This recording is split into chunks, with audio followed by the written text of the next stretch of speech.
My glasses. Stage 4. Just answer me with yes or no if he's standing close by. Or they're women in this case. When you get to your table, sit down immediately. Shows you're relaxed. Help with her coat. Well, you helped her on with it. Besides, it's her coat. She should have checked it anyway. Oh, yes. Make sure you're seated so you can see what's going on, too. Makes for a much more interesting evening. Very good. My resorts depends on your performance. And our guests expect you to be polite and helpful, because I promise to give them... Be beautiful, to have poise, to be well-groomed, whether we run a household or tend a machine in a factory. We women are just being women. But in America... I can't. But see, I don't think I can think of the problem. And what am I supposed to do about it standing here? Well, if that's the woman, you tell her to shut up. We'd like to close, sir. We don't have the close yet. I haven't written the close yet, Mother.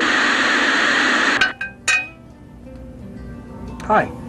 Merry Christmas. I'm Danny Owen, Program Director of 92.5 KZPS, and I just want to wish everyone out there the merriest of Christmases and a Happy New Year. And you know, there's this one thing. Last year, if we'd done this, you might have seen me wearing a baseball hat. This year you don't. People are asking me, what happened to the baseball hat? What happened to the baseball hat? It's a long, long story. We really don't have time to go into it now. But I think if you look at a Christmas tree and you see the balls on the tree and how they look and how they shine, maybe you could get, some of the better part of the understanding about why I don't wear a baseball hat anymore. Is that enough?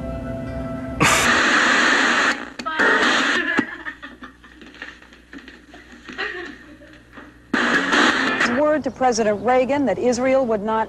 I'm not doing it again. Get your hands off me. Don't you grab me and don't you touch me. You understand that? You want to come to the Northwest Gate with me, Mr. Donaldson? Get your hand off me. This is prime time television here, folks. I can assure you I won't be watching daytime television. Bill Plant, CBS News, the White House. That's it. No more. Classic Rock 92.5 KZPS and Supertramp with the logical song. And I'm Pamela Steele. Supertramp. Oh, I'd really rather be shopping.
And ironically, this wasn't shot for the video initially. This was extra footage lights. That's... Well, one of the things you really got to watch here is a safety thing when river rafting on the Big Bend. Let's see how Scooter's doing with his life jacket. It's a very important safety feature. I got it. Good morning. Nine Lord the Leafy. Merry Christmas! One of the things that really got me this past Christmas was the return of John Labella. You really should have seen my eyes just light up with delight when he showed up that first morning.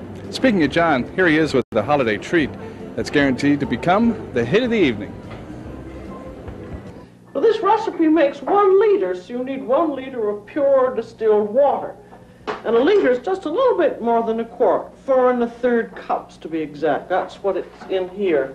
No, that's not the clip. That's not... Classic Rock Apple Crisp with a pear thrown in. We have sliced this pear up into 12ths. We'll do the same with an apple with a very sharp vegetable knife, so watch your fingers, please. The same thing with the apple. Cutting away the core because you don't want any objectionable seeds, especially if you have company. There we go. Discard what you don't need and slice the apple into 12ths like this. Bite-sized pieces, as we've done with the pear too. In a few minutes we'll add this to a saucepan in which I've added some boiling over apple juice, getting warm very nice. We'll add the sliced fruit to the apple juice, add a few condiments, let it simmer for 5 minutes, pour it into a casserole dish, and voila, you'll have a quick dessert in about 5 minutes time that you can serve to company on very short notice. And it'll be the hit of the evening. We have now sliced up the apple and the pear. We transfer all that to the apple juice, which has come to a low boil on the burner. I also found in my refrigerator some raisins, and I said, well, let's add them to it too. So let's do that right now.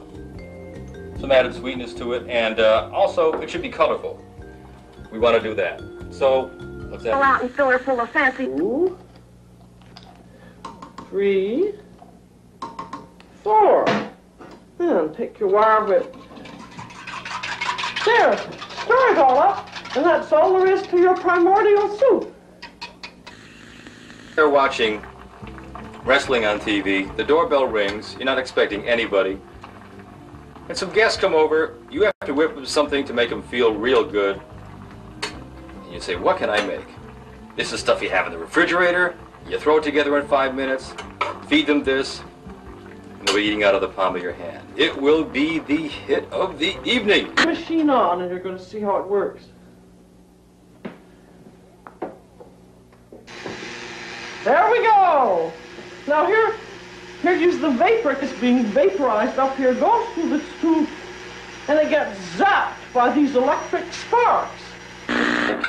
Arrowroot or cornstarch, it grows as a wild weed in the South, where they treat it as a weed by highways. They try to slice it, they try to get rid of it.